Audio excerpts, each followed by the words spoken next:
사람마다 잘 산다 혹은 진정한 부자이다, 이거에 대한 기준은 다를 수가 있을 거예요. 다르게 말할 수도 있고, 여러분이 생각하는 잘 사는 것, 신앙생활 잘하는 것, 또 부자라는 이 기준, 여러분은 어떠신지 잘 모르겠어요.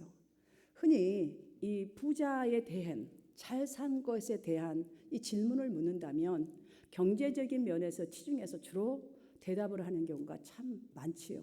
우리는 또한 그렇게 생각할 때도 몹시 많습니다. 그러나 오늘 본문을 보시면 예수님이 보시는 부와 가난의 기준이 아주 분명하게 드러나고 있습니다. 요한계시록에는 형편이 다른 7개의 교회가 나옵니다. 그 중에 등장하는 한 교회, 서머나 교회에 대해서 예수님께서 뭐라고 말씀하셨는지에 대해서 오늘 여러분과 함께 나눠보려고 합니다. 서머나 교회는 무역 중심지입니다. 그래서 그러다 보니까 돈이 몰리는 항구 도시에 위치해 있었습니다. 그러니까 서머나는 상업 도시다 보니까 많은 사람들이 이제 돈을 따라가잖아요. 이 세상 다 지금 돈, 명예 다 따라가고 있어요. 그래서 그곳으로 몰려들게 되었고, 많은 유대인들도 이곳으로 이주해 와서 살게 되었는데, 특별히 그 중에서도 유대인들이 로마 이 관리들과 결탁하여서 그리스도인들을 모함하고 이 고발하면서 교회를 핍박하도록 만드는 데에 아주 큰 역할을 했습니다. 풍요가 넘치는 서머나이지만, 그런 지역이지만 서머나 교회 성도들은 신앙을 지키기 위해서 어떠한 그 핍박과 고발과 어떠한 이익이 온다 할지라도 타협하지 않았던 그 이유로 말미암아서 직장을 잃게 됩니다. 이제 크리스찬 이후로 이제 직장을 잃게 되는 것이죠. 또한 불이익을 많이 감수해야 했던 이유로 아주 궁핍하고 고난 가운데 있었습니다. 그런 서머나 교회를 향해서 우리 주님은 내가 내 환난과 궁핍을 안다라고 말씀하시면서 그 다음에 하시는 말씀이 영 앞에 말하고 맞지 않아요. 다 아신대요. 얼마나 핍박받고 네가 지금 신앙을 지키고 힘든 거 내가 다 알아. 그런데 너는 실상은 부유한 자다.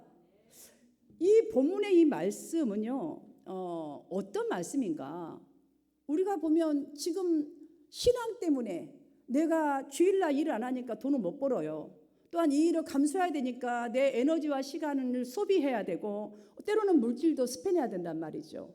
참 여러 가지로 보면 힘들고 어렵잖아요. 그런데 부유한 자라고 칭찬을 하시는 말씀이 나오죠. 자, 이 말씀은 무슨 말씀이냐면, 여러분들이 신앙을 지키기 위해서 정말 외부적으로나 다른 사람들이 볼 때는, 또한 자기 자신도 그렇게 생각할 수가 있어요. 내가 예수 이렇게 잘 믿고 열심히 충성하고 봉사하는데 나는 정말 이렇게 궁핍해. 볼품이 없어져. 이렇게 보여요. 자기 자신이 보아도. 그런 가난에 처해 있을지라도 주님께서 뭐라고 말씀하셨어요?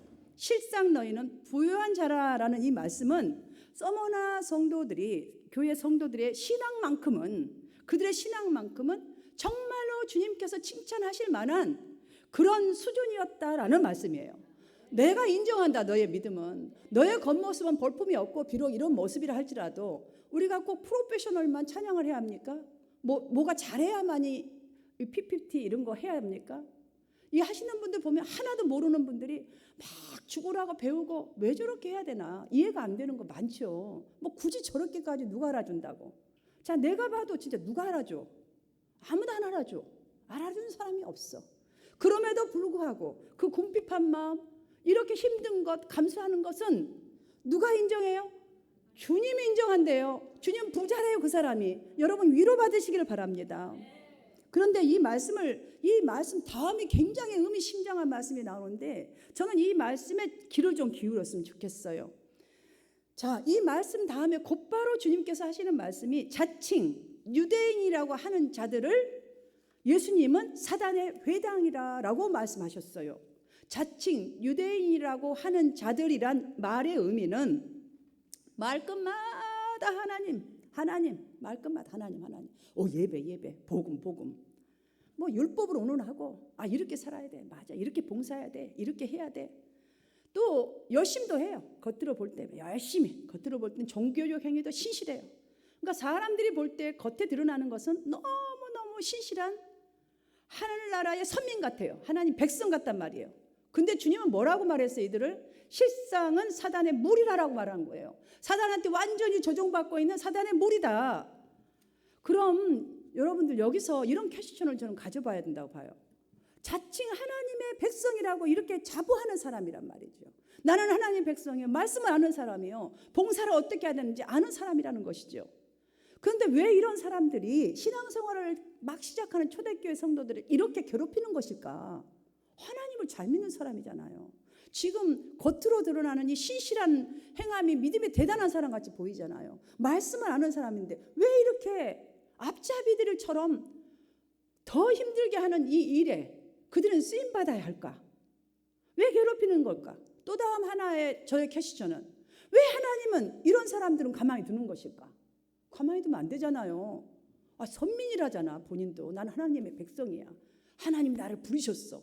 이 정도의 믿음을 갖고 있다면, 이런 사람이 이렇게 은혜스럽지 못한 행동을 한다면 하나님 좀 가만 안 두고 좀 어떻게 확 바꿔주셔버리면 좋겠는데 왜 가만히 두시는 것일까? 우리가 한 번쯤 여기서 질문을 해봐야 돼요. 그래야 답을 찾지요. 그것은 왜 가만히 두실까? 왜 그들은 이렇게 하는 것을 사단이라고 할까? 지금 여기에 대답이 다 있거든요. 성도들의 신앙이 이렇게 고난을 받고 궁핍함을 받고 이렇게 내가 힘들면서도 이 일을 감당하는 것은요, 지금 여러분들이 힘들다 할 때에 신앙을 더욱더 정금같이 연단하고 있는 과정이라는 걸 여러분 꼭 기억하십시오. 힘들고 어려운 이 사명 감당하고 있을 때, 짜증날 때, 힘들 때에 나를 지금 정금같이 하셔서 정말 성도에게 허락된 모든 시간과 시험들을 다 잘 감당하고 하나님 앞에 부요한 자로 서게 하시기 위함이라는 이 답을 얻으시기를 바랍니다. 바로 그거예요. 예수 믿으면 무조건 그냥 바로 그냥 너무너무 가난하고 궁핍하고 핍박받는 삶에서 갑자기 변화되는 게 아니라 이 과정이 분명히 있어야 되는 거예요. 여기에 그래야 하나님의 약속, 내가 천대의 보복을 받아 누리리라, 아니면 생명의 면류관을 주리라, 관을 쓰리라, 이 말씀이 그 다음에 오는 거예요. 그래서 성경은 모든 성도들에게 사단의 유혹과 환난과 핍박을 믿음으로 이기는 자가 되기를 권면하고 있는 것입니다. 한번 성경 전체를 읽어보십시오. 이 모든 것을 볼 때에 지금 위에서 말씀하신 이 두 부류의 사람들, 이 말씀, 예수님의 말씀은 하나님 앞에서 우리가 가져야 되고 가져야 할 마음의 태도를 가리키는 것이라 할 수 있어요. 그러니까 하나는 정말 서머나 교회 성도들처럼 아무리 핍박이 와도 뭐가 와도 우리의 마음 자세가 바뀌어서는 안 돼요. 믿음의 자세는. 아무리 우리가 신앙생활을 많이 하고 성경을 많이 하고 아무리 큰 봉사를 한다 할지라도 이러면 안 된다는 거예요. 이런 마음의 자세는 안 된다. 이 두 가지를 가르쳐주고 있다고 저는 봐요. 사랑하는 성도 여러분, 현재 고난이 있어서, 아니면 어떤 고난이 됐든, 아니면 궁핍해서 정말 뭐가 잘 안 됐어, 여러분이 주님을 더욱더 가까이 부를 수밖에 없는 그런 상황에 계시나요? 이 모든 이런저런 문제 때문에 예수 믿는 사람들도 있잖아요.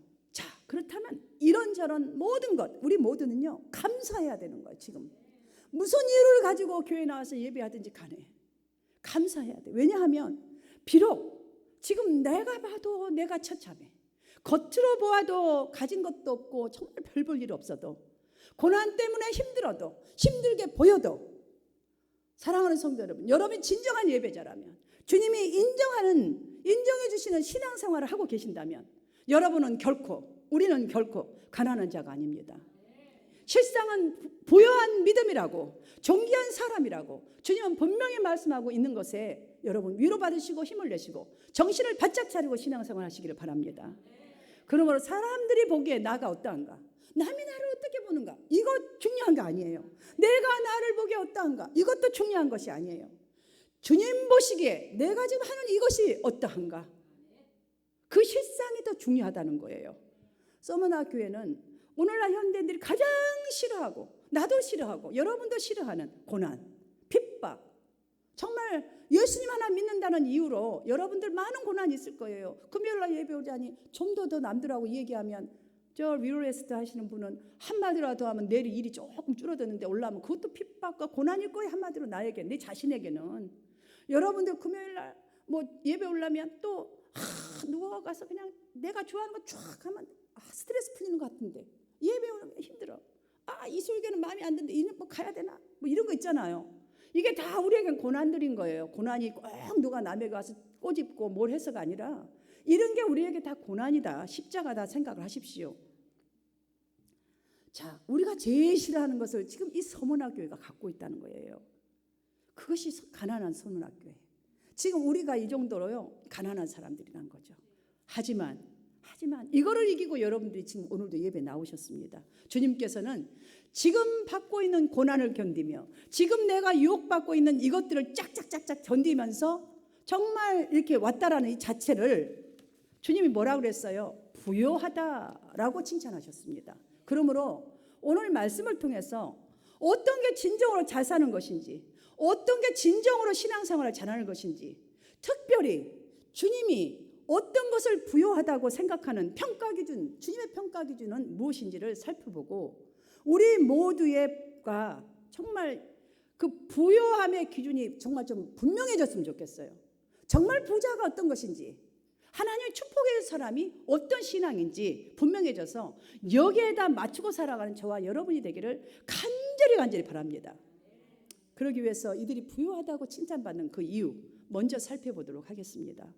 그들이 부요하다고 칭찬받은 첫 번째 그 이유는요, 예수님께서 이 궁핍과 환난 중에 있는 서머나 교회를 향해서 두 가지를 위로하시는 말씀, 그리고 또 하나는 겉면의 말씀에서 그 이유를 찾을 수가 있습니다. 자, 첫 번째, 너의 환난을 안다. 너희가 밟고 있는 지금 그 어려움 내가 알아. 자, 바로 이 말이에요. 예수님의 이 위로. 자, 어려운 형편 속에서도 그러나 예배 자리에 나와 있다는 거예요. 신앙을 지켰기 때문이라는 거예요. 그래서 부유하다. 칭찬받은 이유 이거예요. 자, 이런 어려움, 그 유혹을 물리치고도 정말 그 형편 속에서도 신앙을 지켰다. 예배를 지켰다.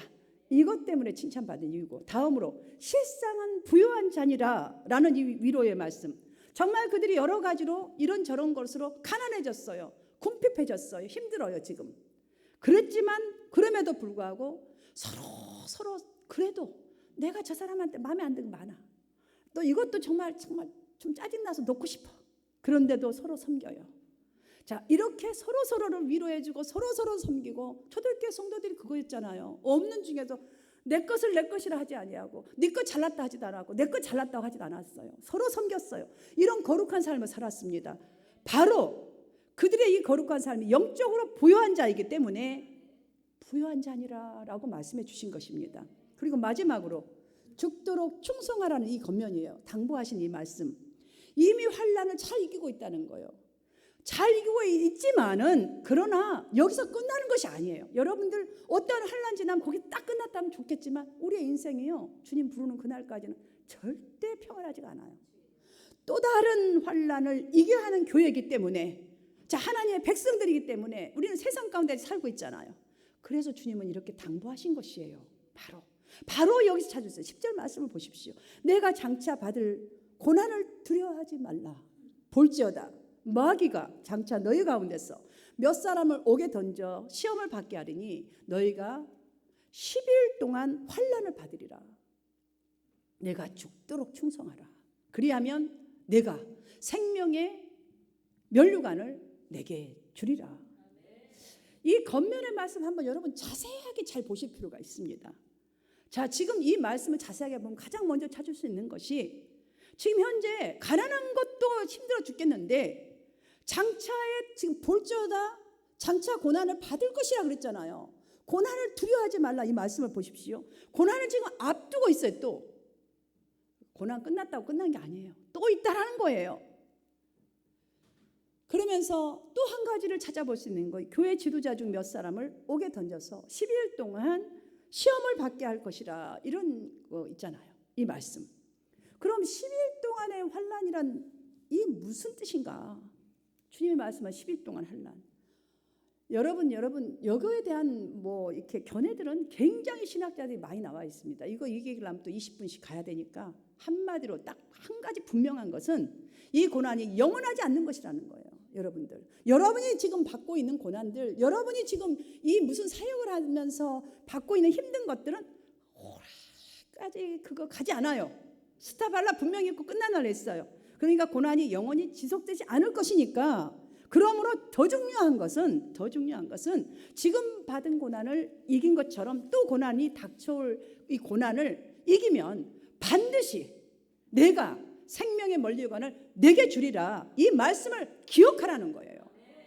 지금까지도 받았고 앞으로도 올 것이지만, 그러나 지금까지도 잘 받고 있다면 앞으로도 잘 이겨서 너희가 나아간다면, 그 다음에 약속의 말씀, 정말 칭찬과 함께 권면과 함께 약속의 말씀, 생명의 면류관을 내가 주리라 약속하셨어요. 그러면서 하시는 말씀이 무엇이에요? 그래서 죽도록 충성하라. 주님의 이 권고는 여러분 그들에게만 하신 권고가 아니에요. 오늘날 저와 여러분에게도 동일하게 하시는 말씀입니다. 자, 죽도록 충성하라는 이 말씀은 죽는 한같이 정말 죽을 것 같아 지금 우리가, 그래도 믿음을 좀 지키라는 겁니다. 여기에 죽어버리란 말이 아니에요. 너희처럼 너는 죽도록 나한테 이렇게 해라, 이 소리가 아니라 네 생각에 죽을 것 같다라 할지라도 그러나 믿음만큼은 지켜라. 너의 온 힘을 다해서 믿음의 길을 가라. 하나님 앞에서 정말 아무리 힘들어도 신실한 사람이 되라, 이 말씀입니다. 여러분들, 우리 모두가 이러한 제사로 신앙생활하게 되기를 주님의 이름으로 축원합니다. 충성이라는 것은 여러분 맡은 일에 대하여서 최선을 다해서 꾸준하게 수행하는 것을 충성이라고 말하죠. 그 충성된 종아 잘했다, 칭찬한다잖아요. 작은 것을 맡겨도 너가 최선을 다했다. 착한 종아, 충성된 종아, 성경에 다 나와 있잖아요. 그러니 위의 말씀들을 잘 보시면 일에 대하여 최선을 다해서 수행하는 것을 말하지, 여러분 우리가 열심을 다해서 맡은 일에 잘하는 것도 중요하지만, 그래서 더욱 중요한 것은 우리가 최선을 다해서 끝까지 하려면 죽을 각오를 가지고 주님의 교회를 섬기는 자세가 중요하다는 것을 알 수가 있어요. 잠깐 그냥 햇빛 쫙 나듯이 죽어라고 하다가 아이 못해 먹겠네, 이게 무슨 끝까지 충성이라 하겠습니까? 내가 죽도록 충성하면 네가 꾸준하게 네 갈 길을 좌로 가나 우로 가나 시험이 오나 힘드나 버거우나 환난 가운데 있는 그런 필링을 받고 힘들더라도 믿음을 지키면서 정말 하나님 앞에 신실한 사람이 이렇게 되면 분명히 내가 생명의 면류관을 내게 주리라. 여러분 이 말씀이 무엇이에요? 주님이 나머지 것은 책임져 주신다는 말씀입니다. 그리고 말씀하신 여러분 그 다음에 말씀하신 거 우리가 정말 잘 들어봐야 돼요. 무슨 말씀이냐? 자, 귀 있는 자들은 성령이 교회들에게 하시는 말씀을 들을지어다. 이 말을 분명히 여러분 기억하셔야 돼요. 이 말씀 적당히 들으란 말이 아니에요. 지금 성령이 너에게 하시는 이 말씀 정말로 들으라. 여러분 마음에 새겨야 할 줄로 믿습니다. 앞절에 언급된 저 약속한 생명의 면류관과 연결된 이 말씀이에요. 이게 바로 승리자가 되려면 이 말을 분명히 기억하고 이렇게 지금도 잘 이기고 있다면 앞으로 할 날도 올 것이다. 이겨라. 믿음의 길을 가라. 믿음을 지켜라. 어떤 장소에든 어떤 상황이라도 신실하게 하나님 앞에서 이렇게 신실한 자 서라. 그러면 나머지는 내가 책임져 줄게 라는 말이에요. 사랑하는 성도 여러분, 여러분 주님의 교회를 위해서 아니면 복음 전파, 전도하는 일들에 혹시 핍박을 받고 있습니까? 예수 믿는 일에 정말 교회 가는 것도 힘드네 할 정도로 뭐 남편에게든 아내든 가족에게든 아무튼 아니면 무슨 일을 해야 되는데 이걸 놓고 교회를 오는 이런 거에도 다 하나의 핍박이라고 합시다. 그런 생각이 크게 드시는 상황이 자주자주 오시나요? 여러분이 맡은 일이 너무나 피곤하고 힘들고 버거울 때가 있습니까? 있을 수 있어요. 여러분들 주님 아셔요. 다 이거 주님은 절대로 여러분 본문에서 보잖아요. 우리가 주님을 위해서 쏟는 수고 모르시는 분이 아니라는 것을, 자 모른 채 넘어가시지도 않는다는 것을, 그냥 두고 보시지도 않는다는 것을 오늘 이 본문 말씀에서 꼭 찾으시고 여러분 확신하시고 위로받으시고 힘을 가지시기를 주님의 이름으로 축원합니다. 여러분 초대교회도 봐도 이 성경의 역사들을 이 속에 있는 인물들을 봐도 제자들을 봐도 서머나 교인 한 분 한 분들을 봐도 극렬한 신앙을 지키기 위해서 이 정말로 이 모든 것들을 극복하고 남을 수 있을 만한 충분한 힘이 어디서부터 왔어요?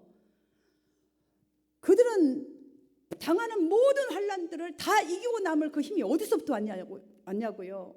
주님이 하시는 것, 주님이 위로하시고 계시는 것, 주님이 약속한 이 말씀을 붙들었기 때문이 아니겠습니까? 그래서 성령이 교회들에게 하시는 말씀을 들을지어다 라고 하신 거예요. 그래서 이 말씀이 너무너무 중요한 거예요. 사랑하는 성도 여러분, 그 주님께서 오늘도 오늘날의 교회들도 지켜보고 계십니다. 오늘 우리 교회 안에서도 신앙생활하고 있는 여러분 한 분 한 분들을 정말 다 지켜보고 계십니다. 그러면 우리는 어떻게 주님께 앞으로 충성해야 하겠습니까? 어떻게 바르게 신앙생활 해야 하겠습니까? 여러분, 지극히 작은 일에 충성해야 돼요. 지극히 작은 일에. 여러분이 소홀하게 생각하는 금요예배, 새벽예배, 여러분 말씀이 오면 따박따박 들리면 거니까 핸드폰으로 딱 오잖아요. 그거라도 좀 들으세요. 교회 못 왔다면 좀 제발 그거라도 시간 내서 여러분 시간대라 들으세요. 작은 일에. 꼭 몸으로만 충성하는 게 충성입니까? 여러분 영혼적으로, 육적으로, 영적으로 작은 일에 충성해야 해요.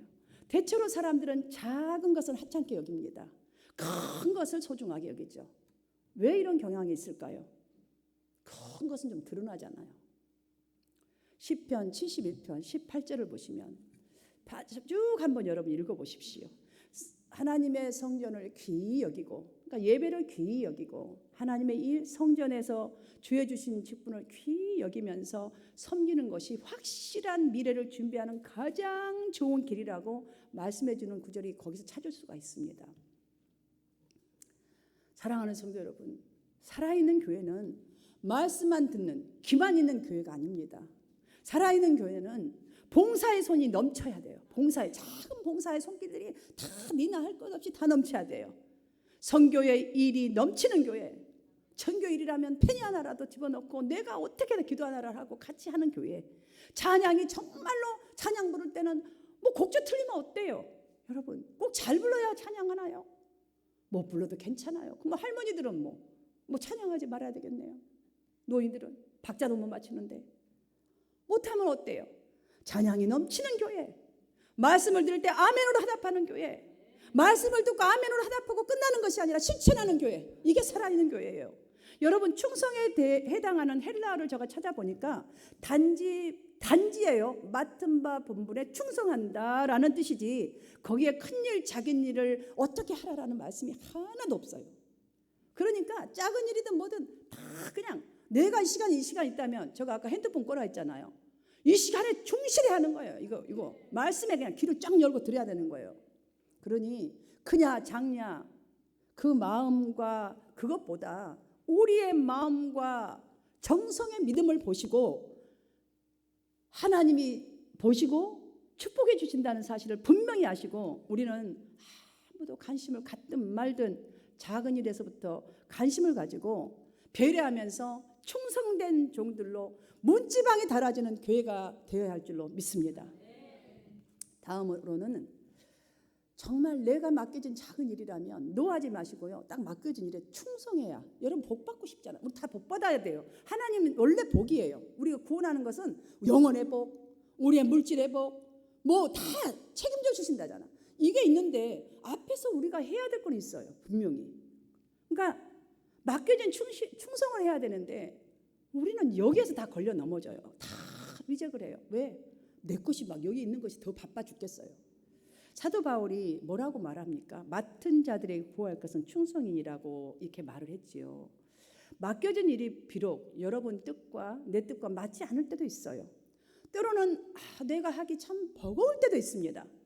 그렇다 할지라도 이거 지금 타이밍이 안 맞는데, 그렇다 할지라도 우리는 주님 안에서 죽도록 충성하는 선한 청지기들이 되도록 하십시다. 그러면 여러분 해보세요. 해봐야지 그 다음에 뭐 오는 게 느껴지지. 해보지도 않고 뭘 올라니까 아무것도 느끼는 게 없는 거예요. 그래서 순종해 보시기를 주님의 이름으로 축원합니다. 마지막으로 숨은 일, 아무도 모르는 일. 아까 우리 박수 쳤잖아요, 여러분들. 숨은 일 했다고? 숨은 일에 충성해야 돼요. 왜? 남은 안 알아줘도 주님이 그 시간에 칭찬하고 있는 시간, 함께하고 있는 시간, 계산하고 있는 시간 다 기록하고 있는 시간이기 때문이죠. 오늘날은요 정말 피할 시대가 언제부터, 피할 시대 오래전부터잖아요. 그런 영향이 우리에게 굉장히 짙은 것 같아요. 많은 사람들은 다 알아주는 일, 내가 얼굴 드러나는 일, 내 이름 나타나는 일에는 정말로 그래도 순종을 합니다. 충성합니다. 그러나 그렇지 않은 일에는 정말 참여하기 꺼려합니다. 말로야 하나님 영광 돌린다고 해요. 그런데 여러분, 성경에 말씀하는 오른손이 하는 일을 왼손이 모르게 하라, 이 주님의 말씀이 오늘날 성도들에게는 저는 그런 생각이 너무 많이 듭니다.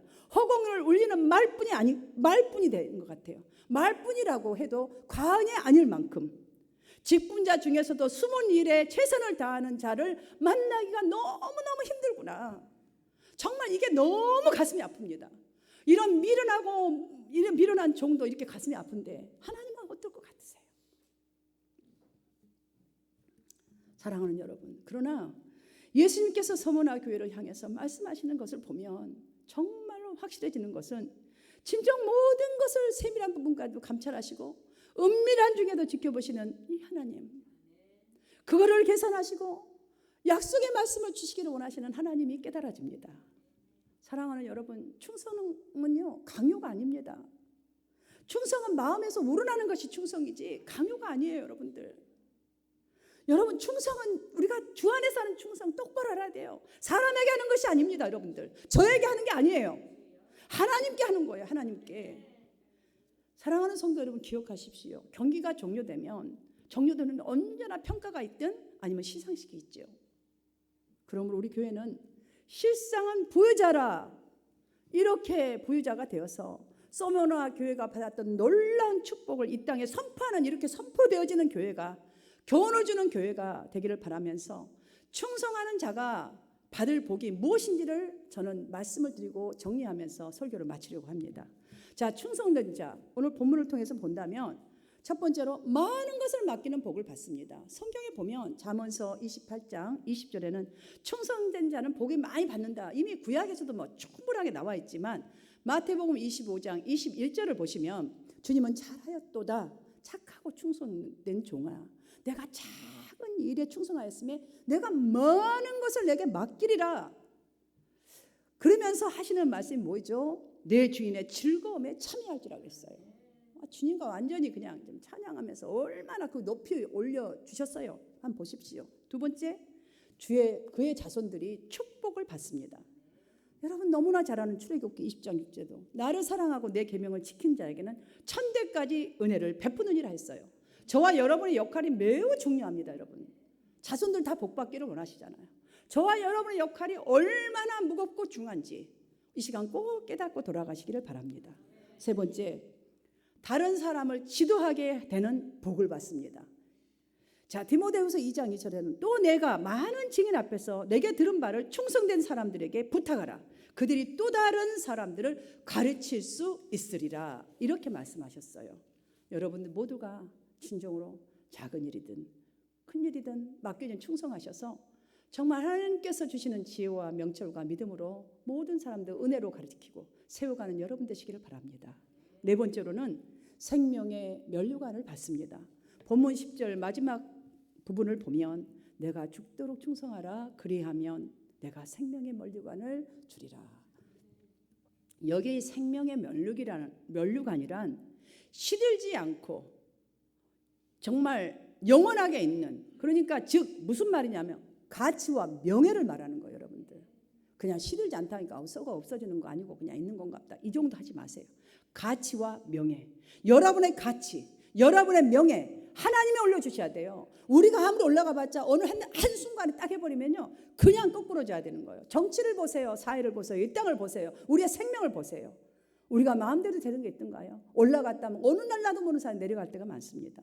하나님이 올려주신 가치와 명예를 뜻하는 것입니다. 서머나 교회와 같이 하나님과의 교제가 있고 성도 간에 정말 서로 나누고 섬김 있고 사랑 있고 영원한 구원의 소망을 가지는 이 행복한 믿음의 길, 그런 교회로 자라도록 내 자신의 존재란 아무것도 아무런 의미도 없다는 것을 진실로 이 시간에 깨닫고 고백하면서 목숨을 한번 걸어보십시다. 우리 신앙생활 하는 데에, 예배생활 하는 데에, 그러면서 충성스럽게 믿음을 지키고 주의 말씀을 지키셔서 10일 동안의 고난을 이기고 잠시 동안의 그 정말 있는 주님이 약속을 주시는 그날까지 고난을 이기고 2000년이 지난 지금도 든든히 서 있는 이 놀라운 이 서머나교회 복을 정말 우리 교회도 이 땅에 선포하는 교훈을 주는, 충성에 대한 교훈을 주고 주님을 어떻게 섬겨야 하는지는 교훈을 주는 우리 한마음교회와 우리 각자가 되시기를 주님의 이름으로 축원합니다.